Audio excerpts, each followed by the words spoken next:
Welcome to the TopRank Marketing Digital Marketing News Roundup. I'm Tiffany Allen.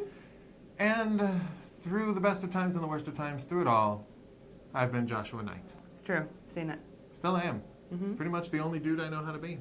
That's, I don't know. I've seen you be some other dudes. I suppose if you were to Google my name, you would come up with some pictures. Some of them might feature, say, me wearing a purple shirt and a bow tie. Some might feature me in a long blonde wig, being late period Axl Rose. Yeah. But, what can we do? Google knows all. It's true. And when it comes to marketers, Google is kind of the be-all, end-all of some of the aspects of our job, which means anytime they make a major announcement, there's got to be a little bit of quaking. So I admit that I quaked just a wee little bit in my boots, my stylish yet affordable boots, when I saw this new announcement from Google. Now, they have set a change to their AdWords daily budget. So they have announced that little background. Google, you set a monthly budget, and then you have a daily budget, which is approximately 1/30.4 of your monthly. Makes sense, average number of days in a month. Usually you can count on your daily budget staying right within that range. But Google has announced that in order to help you, the end user of course, they will now allow their software to take up to 2 times that daily budget on a day when they feel like you've got some high quality traffic. So they will help themselves, borrow from tomorrow to pay for today. They say that this is never going to go over your monthly budget. Of course, that's not possible, but it'll make up for some days when they will use less of your budget because that traffic isn't out there. So this could be a good thing in the long run, but what it means for marketers in the short term is that your first month of a campaign is going to be pretty unpredictable. So you could, theoretically, if you get lots of great traffic or what Google thinks is great traffic, you could blow through half of your budget you could blow through all of your budget in half the time, or half of your budget in a quarter of the time. Yeah. That's just math. Yes, well, that kind of points to the fact that you should always be monitoring your AdWords campaigns, especially if spend is an issue. And also, like we say all of the time, first month tends to be the worst month when it comes to AdWords, just because you don't know what the data is going to tell you. So, of course, when you're launching these, again, our advice, always start small, scale up, and keep an eye on those bids. Yeah, find out what works. Make sure that you and Google both understand what you consider to be high-quality traffic. And yeah, definitely dial back that budget for the first month and set expectations that this is a marathon, not a sprint. Absolutely. Speaking of cool things that happened on the internet, transition. Cats play piano? Well, yes. They do. Also, Snapchat has decided to add some more context to some of the snaps that you see. What's interesting about this is that it's really going to be helpful for brick and mortar stores, restaurants, venues, that kind of thing. Basically, these context cards are new ways for users to access info about where a snap has been created, whether it's using a geo-filter that's specific to that location or a part of the snap map situation. It'll give you access to restaurant reviews, reservations, Uber and Lyft rides that you can take, contact info, and more. So if your friend sends you a cool snap from somewhere with their geo-filter, you can hit the more info and say, whoa, check that out. That's got 5-star reviews at Tiffany's House of Restaurants. That's not true. I love the International Tiffany's House of Restaurants. It's good. Nobody should eat there, yeah, but I do. The waffles and gravy are the best. Yeah, what? It's good enough. Okay, why? Yeah. So, of course, this is especially a value for, again, those restaurants and kind of brick and mortar venues, things like that. But it'll only show up, again, with those venue-specific geo-filters. So not every time you send a snap, they won't be like, we're reviewing TopRank marketing because I snapped Susan something really funny today that she hasn't responded to. Maybe she needed more context. Probably because she's not on Snapchat. Oh, she's on. She's on Snapchat? She hasn't added me yet. Next time. She's got to snap my little ghosty code. I believe that's the technical term for the QRs that Snapchat uses, ghosty codes. Good enough. Yes. I loved the Hardy Boys, by the way, and the Adventure of the Ghosty Code. One of my favorite books when I was a kid. Mixed reviews. What I would like to do is go home and say to the air, hey Alexa, can you find me that book, Hardy Boys and the Secret of the Ghosty Code?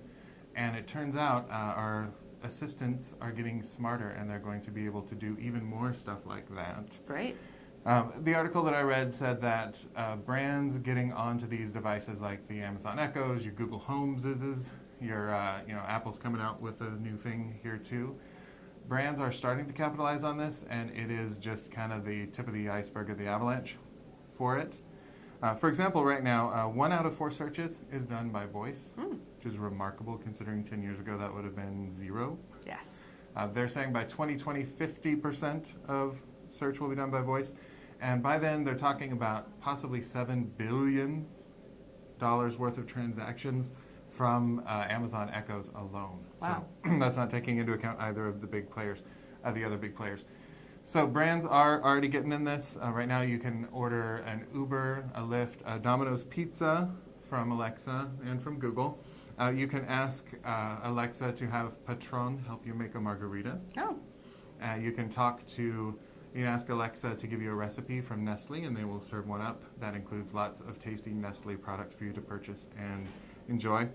So we're thinking about voice search as well, we should be, but thinking about these specific brand behaviors in an app, and that's something that gets added onto the app in the form of a skill. So Alexa learns this skill, and now she can serve up your waffles and gravy recipe from Nesquik. So, and the Nesquik really gives it that chocolatey bite too. Goes good with the sausage of chocolate gravy. Powder. Yeah, it's good. So that's another thing to think about, these skills for Alexa, apps for Google Home, that kind of thing. So just prepare yourself for a voice-centric future. Start thinking about how you can meet your customers' needs. The other thing is these voice assistants are starting to include video with the Echo Show. So you can also see the results as you talk into them. The next step, I think, would be to add some kind of input device beneath the display. So you don't have to talk to it. You could just type. No, It's gonna be big. Josh. It's bad. You're right. That would never fly. I was somewhat concerned that it takes a video of you as you're making a request. Right. Because when I'm hands-free and I cannot search, I'm usually doing something like holding together a broken dish. Like, Alexa, please tell me where to put broken glass in the city of Minneapolis. And then you have like the YouTube's best of Alexa fails. I've made mistakes Look here. at this guy with his cat on fire. It's no good. It's not so good. But speaking of data and all the cool things that we can do with it, eConsultancy, in conjunction with AdRoll, just released their State of Marketing Attribution report that showed us some interesting tidbits about what marketers are doing with data and whether or not they're using the attribution data they're collecting. Hit me. So, good news is 39% of marketers surveyed said that they are using attribution data or collecting attribution data from their marketing campaigns all of the time or most of the time, which is up from about 31% last year.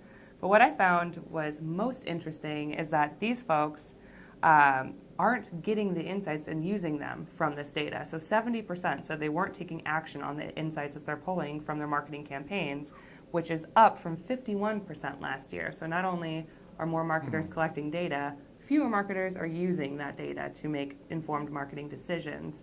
And a lot of this can be cited by the fact that we're just collecting so much more data that it's hard for marketers to parse through and decide what's actionable and what's maybe not as important. Yeah.